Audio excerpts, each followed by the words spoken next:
Jemaah yang dimuliakan Allah, halaman 508 bagian bawah, bagian bawah sikit, bagian bawah. Sebelumnya ada satu soalan, walaupun sudah saya share, tapi mau diterangkan juga lah. Bagaimana sebenarnya seseorang yang melaksanakan ibadah kurban tapi untuk almarhum dan almarhumah, boleh tak? Itu soalan itu selalu dipertanyakan. Baik, terjadi perbedaan pendapat ulama. Jadi ulama beda pendapat lah, biasalah. Jadi pertama, pendapat Imam Syafi'i, dia mengatakan tidak boleh kecuali ada wasiat. Kecuali ada wasiat. Waktu dia hidup, dia berwasiat untuk berkorban, maka itu boleh dilakukan. Tetapi ada juga pendapat dari kelompok Imam Syafi'i juga, yang namanya mazhab Syafi'iyah lah, yang pandangannya sama, mengatakan boleh walaupun tidak berwasiat, karena itu dianggap sedekah orang yang hidup pada yang mati. Tapi tiga mazhab membolehkan. Imam Hambali, Imam Hanafi, Imam Maliki membolehkan untuk melaksanakan ibadah kurban untuk orang meninggal walaupun tidak ada wasiat. Alasannya sama, dianggap sedekah anak atau keluarga pada yang meninggal, maka sedekah pahalanya sampai. Sebenarnya ketika kita lakukan itu, ibadah kurban atas nama almarhum almarhumah, sebenarnya yang kita harapkan kan supaya pahalanya sampai. Itu yang diharapkan. Jadi boleh menurut tiga mazhab. Tapi Imam Syafi'i mengatakan tidak boleh. Tapi dalam kelompok mereka ada yang bolehkan juga. Namun yang paling penting, kurban ini hukumnya sunat muakkad yang dituntut bagi yang mampu, yang masih hidup. Yang masih hidup itu yang bagus. Mudah-mudahan bermanfaatlah. Yang kedua, fungsi korban itu apa? Ya, kalau kita lihat sebagai motivasi pada kita lah. Di dunia ini kita sangat perlu kenderaan. Orang Melayu cakap apa? Kalau tak ada kenderaan patah kaki, dia cakap. Ya kan? Orang Melayu macam itulah. Kalau di dunia tak ada kenderaan patah kaki. Nah, kalau di dunia saja kita sangat-sangat memerlukan kenderaan, di akhirat tentu lebih perlu. Nah, kenderaan kita di akhirat itulah korban kita. Ini sebagai motivasi. Sebab ada yang tanya tu, kadang-kadang kita ni kan gunakan akal. Satu kambing satu orang lah. Nah, dia kalau 7 kambing 1 lembu. Ini contoh. Ini orang bertanya, dia pakai akal. Dia bukan pakai iman, pakai akal tu. Orang sekarang kan suka 1 lembu, 7 kambing, 7 korban gitulah, 7 orang, 1 lembu. Baca nama-nama dia. Dia ada satu nama yang dia tak suka dengan orang ni. Itu masalah. Itu dia satu keluarga lah ni. Tak ngam dia tak cocok dengan kakak dia ni. Dia cakap apa? Aku tak nak satu kenderaan dengan dia. Itulah masalahnya. Kalau 1 lembu kan, 1 kambing kan 1 kenderaan. Nah, kalau 1 lembu berarti kan buat 7 orang. Itu kan gunakan akal dia. Aku tak nak satu kenderaan dengan dia. Bukan begitu. Jangan berpikir apa yang kita pikirkan sama dengan di akhirat. Bukan. Ya, bukan begitu. Ini sebagai motivasi supaya kita semangat berkorban. Ya. Sampai Nabi Daud dalam sebuah riwayat dikatakan bertanya, apa fadilah yang Allah kasih? Setiap helai rambut yang binatang karwan itu, setiap helai rambutnya itu diberi satu pahala. Setiap langkahan kakinya setiap helai rambut diberi satu pahala, 10 pahala, maaf, diangkat 10 derajat, diampunkan 10 dosa, gitu. Jadi sekali lagi saya katakan, kita berkorban, ialah siapa yang tak mau pahala pasti mau. Itu sebenarnya sebagai motivasi untuk kita beramal. Tapi yang paling penting saya ingatkan, yang paling penting kita berkorban, melaksanakan ibadah korban itu sebagai menunjukkan rasa takwa kita pada Allah. Kita ni hamba Allah, ada rasa ingin baik apa yang Allah perintah kita buat. Nah, sudah, hasilnya nanti di akhirat kita dapati, ya. Itu barangkali sebagai jawaban. Halaman 518. Salah seorang orang bijak berkata, barang siapa mengaku 3 perkara tanpa ada 3 perkara yang lain, maka ketahuilah setan pun tertawa. Bayangkan, setan pun tertawa. Sama dengan istilah saya, istilah kami sana, ada orang tak solat, tak baca Quran, tak pernah ke masjid, tapi ingin masuk surga, ingin bidadari, isteri yang soleha. Itu pun setan kiki-kiki ketawa. Iya, betul. Kalau ada orang dia tak solat, dia tak pernah masuk masjid, kerja berjudi saja, minum arak saja, buat maksiat selalu, buat taat tak pernah, tapi nak mati, nak masuk surga, nak dapat bidadari, itu setan kiki-kiki ketawa. Begitulah itu maksudnya. Itu kata orang kampung saya cakap begitulah. Artinya apa? Bukan setakat bercakap, tapi kita nak lakukan. Itu penting. Pertama apa? Orang yang mengaku merasakan manisnya zikir kepada Allah, akan tetapi ia cinta dunia. Nah, ini kita bahas satu-satu di sini. Zikrullah itu selalu kita dengar, berzikirlah pada Allah. Kadang kita fokus satu aja. Kita pun bila sebut berzikirlah pada Allah, kita langsung la ilaha illallah subhanallah walhamdulillah. Itu betul, itu zikrullah, itu lafaz zikir. Lafaz zikir. Yang dimaksud dengan zikrullah ini dalam bahasa Melayu senang apa? Sesuatu yang mengingatkan kita dengan Allah, itulah zikrullah. Jadi bukan la ilaha illallah, itu lafaz zikir. Lafaz zikir. Sama kita salat, usalli fardu maghrib, usalli fardu zuhri, usalli fardu subhi. Itu niatkah atau lafaz niat?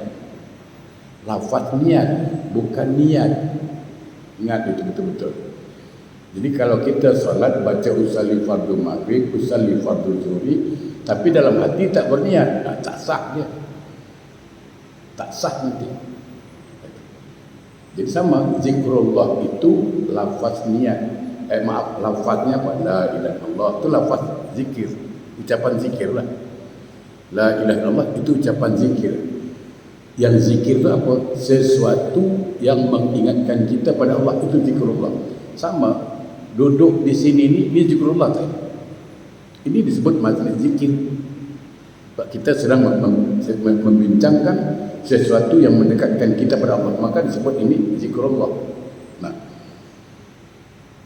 tiba-tiba kita lihat satu gunung, satu pemandangan cantik, lalu kita tengok Allah. Itu kan zikrullah, itu mengingatkan kita pada Allah. Nah, kemuncak dari zikir ini dia, apa dipanggil itu? Ibu sekali zikir itu terletak pada solat.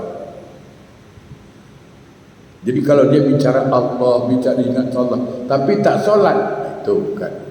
Karena kemuncak zikir itu ada pada solat. Fasalli li rabbik, dirikan solat untuk mengingat Allah. Aqimis solat bi zikri, Dirikan solat untuk mengingat aku. Nah, ayat ini yang selalu digunakan oleh orang-orang yang mengaji, apa istilahnya, ngaji diri lah katakan, terlalu tinggi. Dia gunakan ayat ini. Ayat ini tak salah, yang salah tu cara memahami apa dia. Aqimis solat bizikri, dirikan solat untuk ingat aku. Datang dia ingat Allah, solat lah. Itu kan banyak tu terjadi. Aku 24 jam solat lah. Dia ada kedai kopi, solat lah. Aku tak payah kau suruh itu tunggang tunggit itu syariat. Kita dah tak main syariat. Amboi, dah tak main syariat. Duduk pun dah zikir, dah solat. Kerana dia faham ayat ini. Yang dipahami ayat ini, aqimis solat bizikri, dirikan solat untuk ingat aku. Jadi dia ingat Allah, solatlah tu. Itulah pemahaman yang salah. Maksudnya dirikanlah solat, dikala solat itulah engkau fokus ingat Allah, untuk ingat Allah. Itu dia sebenarnya. Dirikan solat untuk apa? Untuk mengingat Allah. Itu sebenarnya maksudnya. Jadi kadang-kadang diputar balik. Ya, saya ada fotokopi, nanti boleh ambil beberapa kalimat zikir. Zikir ini dibaca pada 1 Zulhijjah sampai 10. Zikir 1 sampai 10. Nanti saya bacakan nanti berapa kali, nanti boleh dibagilah. Tapi saya lebih condong bukan dibaca 1 sampai 10. Kalau dah hafal, jadikan amalan harian. Karena zikir ni kalimatnya subhanallah. Saya renung satu kalimatnya. Kalau dipahami, jatuh air mata. Betul saya katakan. Tengok satu ayat ni, dipahami satu-satu, ya. Langsung kita berdetak kagum dengan kalimat. Ini kalimat, ya, 5 kalimat ini diberikan kepada siapa? Nabi Musa alaihissalam oleh Allah melalui Jibril, untuk dibaca pada 1 sampai 10 Zulhijjah. Ditampal lah, tampal sampai duduk rumah baca, jadikan hafalan, ya. Nanti jadi apa dia? Harian, ya. Saya nak jelaskan apa? Satu, jadi manisnya zikir. Orang kalau sudah mengingat Allah, jadi manis di sini apa artinya? Sedap lah, enak gitulah. Kalau tak enak, pahit selalu orang cakap, kan? Rumah tangga dia manis, rumah tangga artinya apa?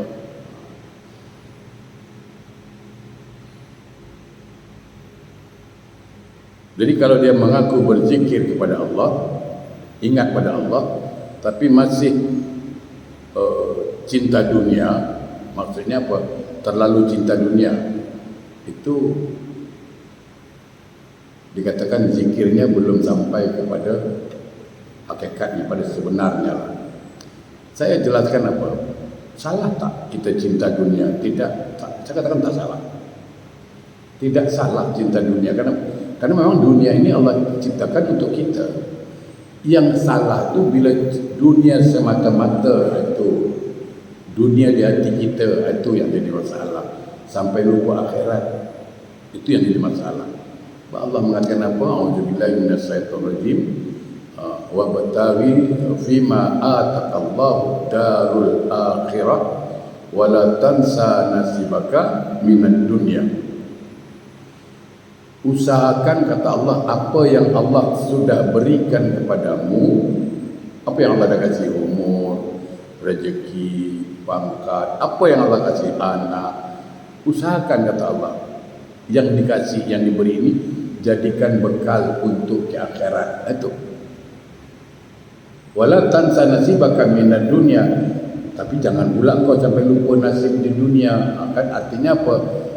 Nikmatilah dunia ini, tak ada masalah. Salah tak orang beli kereta besar? Tak salah, asal keretanya dipakai untuk perkara yang baik, silaturahim, ya kan? Jumaat dia bawa ke masjid, ada kelas-kelas agama dia datang. Di mana salahnya? Yang salah tu ada kereta bukan datang ke masjid tapi al-kalabu malami tu. Ya kan, itu tak boleh. Dia pergi al-kalabu malami, al-kalab malam lah tu. Itu. Jadi tidak salah cinta dunia, yang salah tu kalau dunia semata-mata. Beli baju lawa salah? Tidak. Selagi dia tutup aurat, tak ada masalah. Tak ada masalah. Beli gelang besar-besar salah? Tidak, pakai. Yang salah tu kalau dia pamer, dia riak, itu yang salah. Tapi kalau dia pakai, itu kan hiasan perempuan, dia pakai, tak ada masalah. Kan ada juga orang dah macam tak mau dunia. Dunia ni tak penting lah, dunia tak penting. Padahal Allah ciptakan dunia penting ya. Dia cakap tak penting pula. Dia melawan tokeh pula dah. Dia tak melawan tokeh namanya tu. Dunia ni penting. Allah ciptakan penting dunia untuk kita. Tapi kita untuk akhirat. Nah. Baik, itu satu. Jadi saya nak jelaskan apa di sini tentang zikrullah, fokusnya di situlah. Saya selalu mengatakan, orang kalau sudah zikrullah, ingat Allah, kalau dalam Quran dikatakan apa? Ala bi zikrillah tatmainnul qulub. Hanya dengan ingat Allah, hati akan tenang. Jadi kalau ada kita sudah selalu berzikir dan suka berzikir, tapi hidup tak tenang, ini ada yang salah. Ada yang salah di sini. Nah, kita cuba tengok satu-satu. Contoh yang paling mudah saja, saya kasih contoh paling mudah. Ketika baca subhanallah, lafaz subhanallah, kita, kemampuan kita hanya baca subhanallah, subhanallah, subhanallah. Yang kita baca, bagus, itu bagus, tak salah. Kita pahami makna dia. Maha suci Allah, itu makna dia. Itu artinya, itu terjemahan ya. Subhanallah ucapannya, kalimatnya. Artinya apa tadi? Maha suci Allah. Itu terjemahan. Tapi maksudnya lain lagi. Apa dia? Ketika kita menyebut subhanallah, maha suci Allah. Kalau sudah ada sebut maha suci, saya ulang balik, kalau sudah kita katakan Allah itu maha suci, itu bukan setakat lafaz subhanallah, subhanallah. Sebenarnya itu sebuah pengakuan. Sebuah pengakuan kita dengan Allah bahawa Allah itu memang maha suci. Betul? Okey. Sepakat kita kan? Kalau sudah kita sebut Allah maha suci, ada tak yang kotor di situ? Itu soalan. Ada tak yang kotor bagi Allah? Tidak ada. Semua suci. Artinya apa? Allah suci dari aib. Allah suci dari segala kelemahan. Betul? Allah maha suci dari ketidakadilan. Allah maha suci dari kezaliman. Betul? Allah maha suci dari kebohongan. Betul kan? Ini yang membuat kita tenang. Dan kita tidak akan pernah berburuk sangka dengan Allah, karena Allah itu maha suci. Faham kan? Ini contoh mudah. Saya selalu kasih tahu contoh mudah. Ada satu hamba Allah, dia alim, solat, selalu di masjid, baca Quran hampir tiap hari, dan dia didik anaknya pun bagus, anaknya taat semua. Dia didik istrinya bagus, istrinya solehah, dan dia rajin juga sedekah, dan kadang-kadang jadi imam lagi. Itu kan artinya menurut kacamata kita, ukuran kita, dia ini orang alim lah. Itu kan kita yang nilai. Alhamdulillah. Nah, sekarang begitu dia meninggal dunia dalam keadaan nazak, lama dia baru mati, agak susahlah meninggalnya, ya kan? Sampai lama di hospital, Sampai kadang-kadang kita cakap apa? Kasihan tengok dia. Ada muncul kali kata apa? Kasihan tengok dia. Tapi ada yang celupa. Apa dia cakap? Ini yang saya katakan celupan sini apa? Dia tidak faham apa yang dia baca dengan apa yang dia buat. Nanti dia cakap, kita tak tahu. Memang dia baik depan mata. Tu mulai celupan. Mana kita tahu di belakang kita apa salah dia dah buat. Bayangkan. Ini yang muncul buruk sangka. Makanya Allah azab dia. Tu dia. Padahal kita sudah mengatakan Allah itu Maha Suci dari ketidakmampuan, Maha Suci dari kezaliman, Maha Suci, Maha Suci, Maha Suci. Okey. Sebaliknya, ini ada dua kejadian. Satu, orang alim matinya susah. Tapi ada satu tetangga dia pula depan rumah lah, tak pernah solat, tak pernah ke masjid, tak pernah berzikir, baca Quran tak tahu. Tapi ada juga kadang-kadang sedekah, kadang gotong royong ikut dia. Artinya ada buat baik lah. Kata orang Melayu apa? Sekurus-kurus ikan ada daging, segemuk-gemuk ikan ada tulang kan gitu. Cakap Melayu lah tu.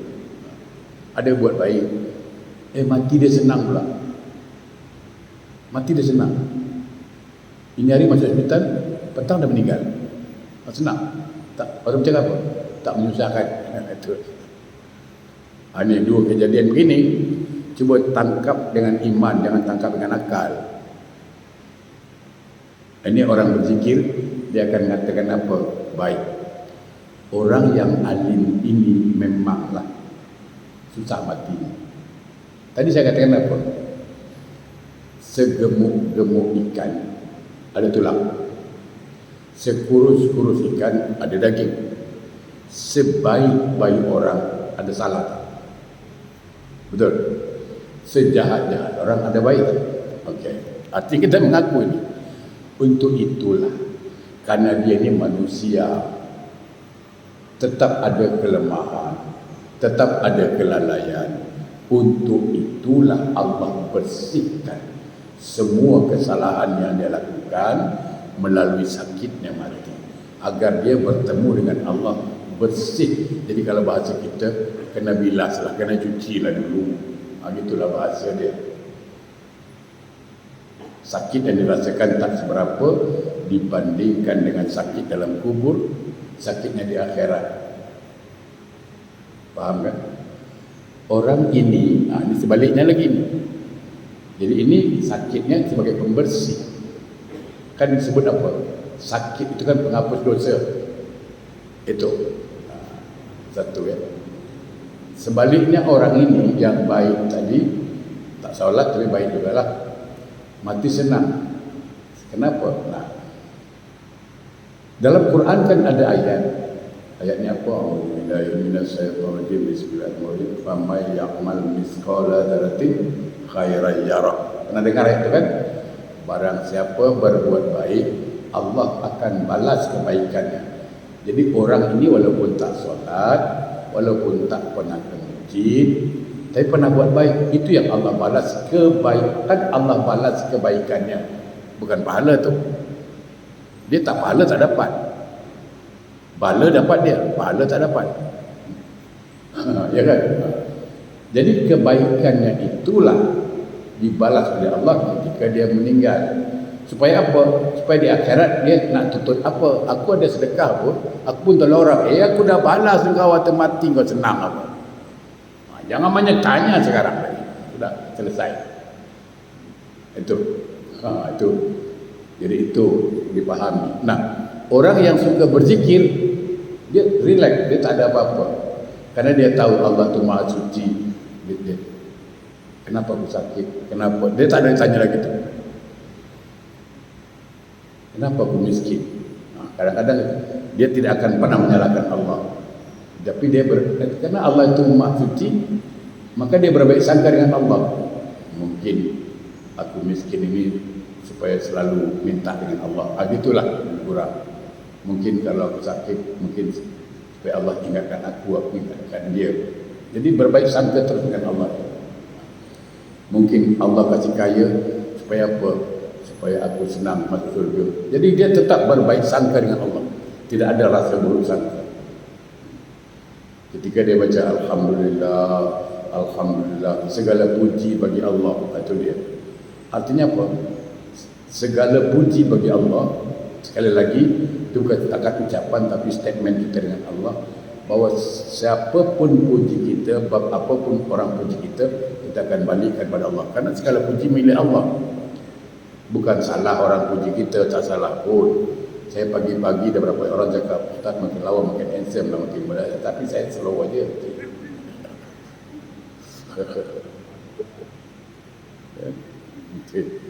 Masuk lift tekan sendiri ya. Atau orang tekan lama. Contohlah. Kenapa bila orang puji kita, kita sebut Alhamdulillah.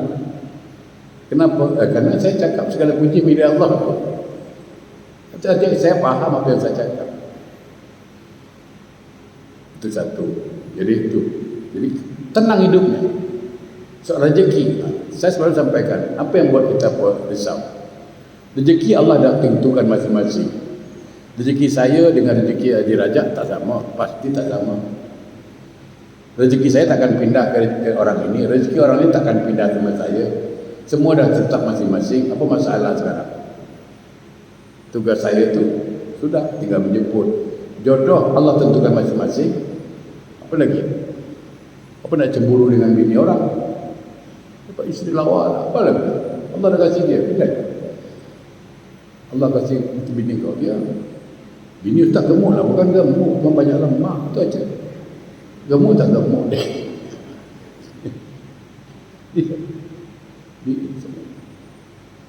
Tak, ya memang itu yang Allah jodohkan. Bilang, cakap apa lagi? Sudah, terimalah. Senang apa lagi? Umur Allah tentukan masing-masing. Jadi apa masalah sekarang? Nah, ketika kita iri dengki, kenapa dia kaya? Berarti kita sedang apa? Sedang mempertanyakan keadilan Allah. Ya kan? Itu. Jadi kita santai. Tengok orang pakai emas berkilo ke, pakailah emas kau. Kalau setakat emas kilo 2 kilo chicken lah. Pergi jauh. Nak tahu emas di Jawa tu banyak tak banyak? Berapa banyak? Emas Poniman, emas Karto, emas Selamat. Gila, jauh. Emas apa yang tak ada? Gila. Di Jawa tu, orang tahu. Airnya pun dari emas, namanya Banyu Emas. Banyu tu air tau. Ada tak negeri namanya Banyu Emas? Tu Banyu Emas, air dari emas. Jangan cakap susah dia. Emas berjalan sana. Kalau di Singapura emas berapa? Berapa karat? 44. Paling tinggi 24 karat kan? Emas Jawa sampai berkarat. Jadi jangan temberang lah dengan orang Jawa. Emas lagi banyak. Kalau nak pergi Intan, pergi Sarawak. Sudah yang pergi Intan kan banyak. Memang hidupnya lah happy. Kalau kita dah zikrullah, apa masalah? Jodoh masing-masing, rezeki masing-masing. Apa lagi? Bentuk muka masing-masing. Apa yang kita cemburu? Tak ada lagi. Tak ada alasan. Ini tidak. Kereta yang naik bukit, dia yang sesak nafas. Heran. Orang yang beli Facebook, dia yang sejuk. Orang beli aircon, dia yang kedinginan. Apalah jadi orang sesak. Suka sangat. Apa orang Melayu cakap? Ngurus tepi kain orang. Nanti anak orang tak nikah, mak dia jual mahal lah. Jual mahal pula anak. Nanti kalau nikah, antara murahnya pula. Anak tak kahwin, salah. Kahwin cepat, salah. Punya anak, salah. Tak punya anak, salah. Ya, punya anak 2, 1, berapa anak? Satu je. Dia ingat macam buat epok-epok. Kadang geram juga. Betul. Berapa anak dah sekarang? Berapa kahwin? 2 tahun? Dah 15 tahun lah. Berapa anak? satu. Satu je. Yang penting sihat. Oh lah kau. Sekali dapat orang kampung saya, berapa tahun kahwin? Dah 12 tahun. Berapa anak? Anak 12 kan? 12 tahun kahwin beranak. Engkau tak masak ke? Engkau tak pergi pasar ke? Sibuk dia. Kau tak pernah melancong ke? Saya kadang-kadang, ya Allah, ada lelaki salah, jadi janda salah, bersolek salah, tak bersolek salah. Itulah manusia. Suka kepo. Itulah penyakit kita. Tapi kalau orang sudah zikir, dia tak ada masalah. Kalau janda lah. Siapa nak janda kan?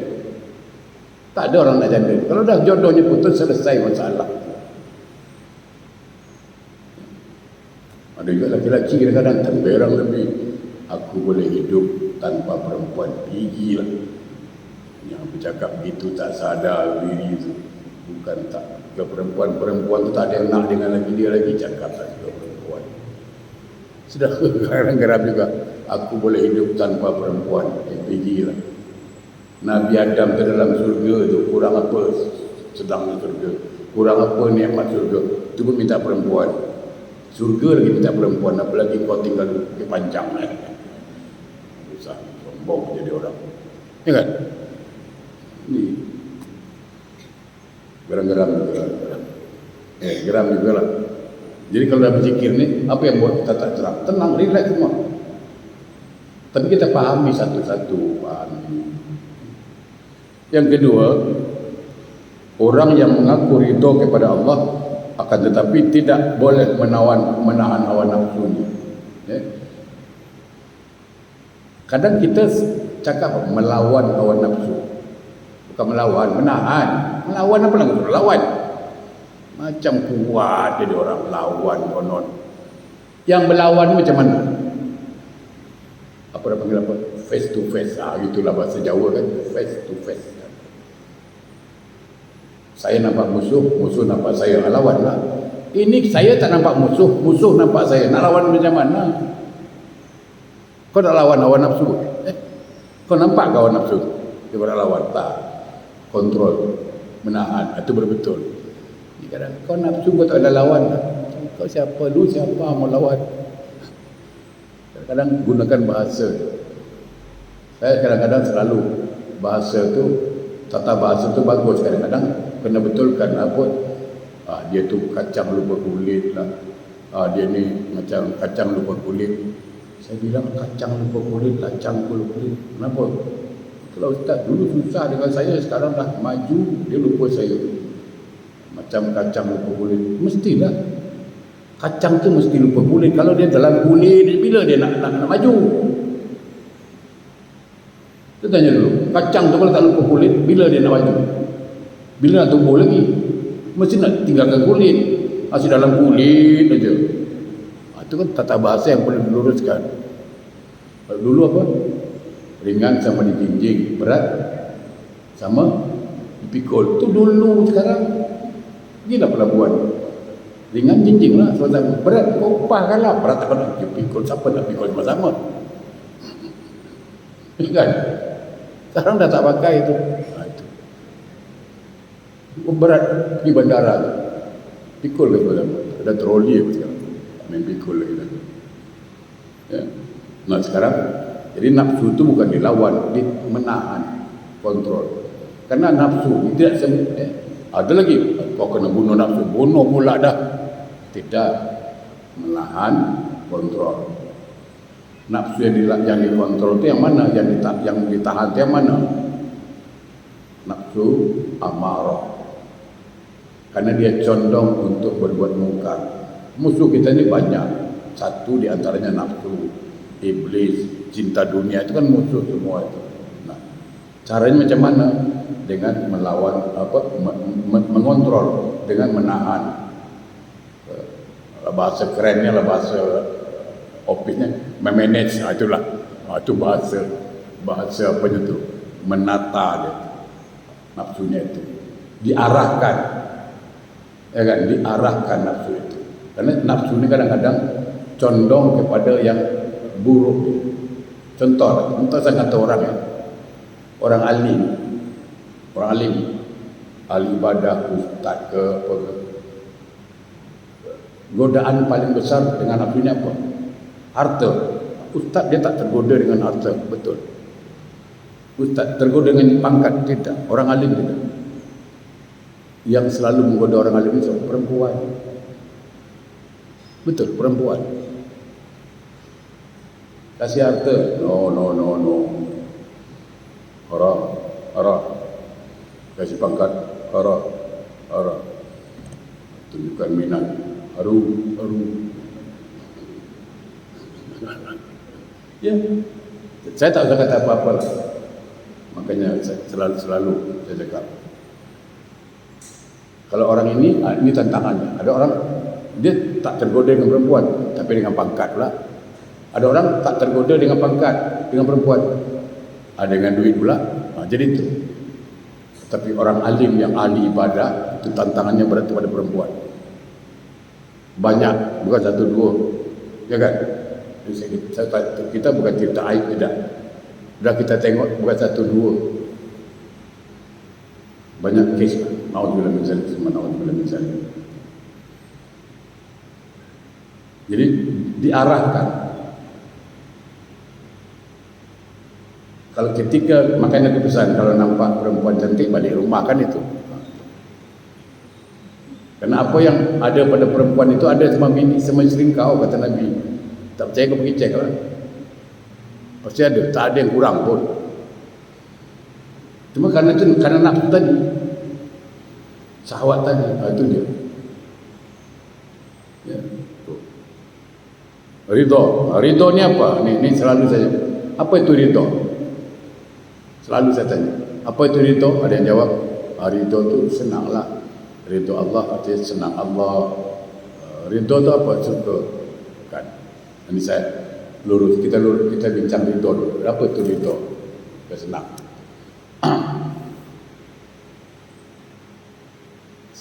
Istri itu kan disuruh minta ridho suami, betul? Okey. Istri diminta supaya ridho suami, dapat ridho suami. Nah, saya tanya, istri yang diridhoi suami ini, apakah istri yang tidak pernah membantah cakap suaminya? Pernah bantahlah. Apakah istri yang minta ridho suami ini istri yang tak pernah mengecewakan suami? Pernah. Apakah istri yang minta ridho ini yang tidak pernah melawan suami? Pernah. Karena pernah itulah dia minta ridho. Faham kan? Sama kan? Seorang anak dia dituntut minta ridho orang tua, betul? Lalu anak yang minta ridho ini apakah anak yang tak pernah mengecewakan emaknya? Pernah. Apakah anak tak pernah melawan kata emak? Pernah. Karena pernah itulah dia minta ridho. Jadi ridho ini semua penutup dari segala kesalahan. Faham kan? Sama bila kita minta ridho Allah, bukan berarti kita ni tak pernah salah. Faham? Bukan berarti kita tak pernah berdosa. Pernah. Karena pernah berdosa itulah, karena pernah bersalah itulah kita minta ridho Allah. Kalau ridho Allah dah dapat, terhapus semua segala masalah. Ketika suami sudah ridho dengan istrinya, dia tidak akan bincang soal kesalahan itu. Ketika kita sudah ridho dengan anak, maka kita tidak akan mempersoalkan, tidak akan membincangkan kesalahan anak di situ. Sama. Kenapa kita tuntut ridho Allah? Ketika Allah sudah ridho pada kita, maka Allah tidak lagi melihat kesalahan kita. Allah tidak lagi melihat dosa kita. Itu. Jadi itu yang ridho Allah itu. Kenapa minta ridho Allah? Buat baik aja lah. Nampaklah buat baik pastilah. Jadi ridho Allah itulah sebab penuh menyelesaikan semua kesalahan kita itu. Itu yang kedua. Yang ketiga, ini orang yang mengaku ikhlas akan tetapi masih mengharapkan pujian dari sesama makhluk. Baik. Dipuji salah? Tidak. tidak salah. Yang salah itu mengharapkan pujian. Itu yang salah. Dipuji orang tak salah. Ada orang sedekah, dia sedekah tak sayang duit lah. Baguslah dia, tak salah orang puji. Apalagi kalau depan dia, kau ni memang ahli sedekah kau tengok. Mudah-mudahan kau ni memang tengok kau ni sedekah rajin. Alhamdulillah, dah selesai. Selesai masalah. Tidak salah. Yang salah itu bila minta puji, itu yang salah tu. Jadi puji orang tak salah. Ini ada satu kes, ada pertanyaan. Selagi ingat, Ustaz, saya sedekah Ustaz. Sedekah, tapi saya namanya manusia lah. Ada rasa riak sedikit, pamer sedikit. Ada pahala tidak? Itu pertanyaan. Bagus pertanyaannya. Jujur, saya katakan pertanyaan jujur. Dia bersedekah, tapi namanya manusia punya kelemahan. Ada rasa riak sedikit, tapi saya sedekah juga, tapi memang adalah rasa riak itu. Ada pahala tu. Nah ini kita lihat, jangan langsung riak mana boleh, tak boleh, haram. Langsung gitu. Tunggu dulu, bahas satu-satu. Relax, brother, relax. Jangan asyik marah je. Jadi begini, saya lebih condong dengan pendapat beberapa ulama tua, ulama lama. Jadi begini, seorang yang bersedekah tapi riak, ada sedikit riak, tetap salah. Kita tak boleh katakan tak salah, memang salah. Inna yasir min riya sedikit dari riya itu syirik. Wa ma umiru illa liya'budullah mukhlishina lahu-d-din. Aku tak suruh kau ibadah kecuali ikhlas. Jadi ketika saya bersedekah, bantu orang miskin, bantu anak yatim, riya, pamer, itu memang salah, tidak dibenarkan. Kalau salah, ada pahala tak ada. Yang tak ada pahala sedekah. Tolong dibagi, dipahami. Pahala sedekahnya tak ada. Kenapa? Kerana riya. Faham? Lalu pahala apa dia? Pahala dia menyenangkan orang. Menyenangkan hati orang ada pahala tak? Jadi dia pahalanya kerana dia menyenangkan orang miskin, menyenangkan anak yatim. Kata ulama, dia dapat pahala tetap, tapi bukan pahala sedekah, pahala menyenangkan orang. Ini kan terobat orang dibuat. Ini kan dia bertanya jujur. Jujur dia bertanya. Dia riak, dia boleh istighfar pada Allah, mengakui kesalahannya, tapi tetap dapat pahala, tapi bukan pahala sedekah. Pahala apa? Pahala menyenangkan itu orang lain. Itu jemaah berbahagia. Ya. Jadi memang ikhlas itu tidak disebut. Dia memang murni bersih, macam air putih. Itu ikhlas. Kalau dimasukkan setitis, walaupun setitis air sirap, air merah, itu akan berubah warnanya. Dan itulah salah satu watak iblis untuk merosak amal ibadah kita. Ya. Baik, saya kira itu dulu. InsyaAllah nanti kita jumpa lagi Sabtu depan, insyaAllah.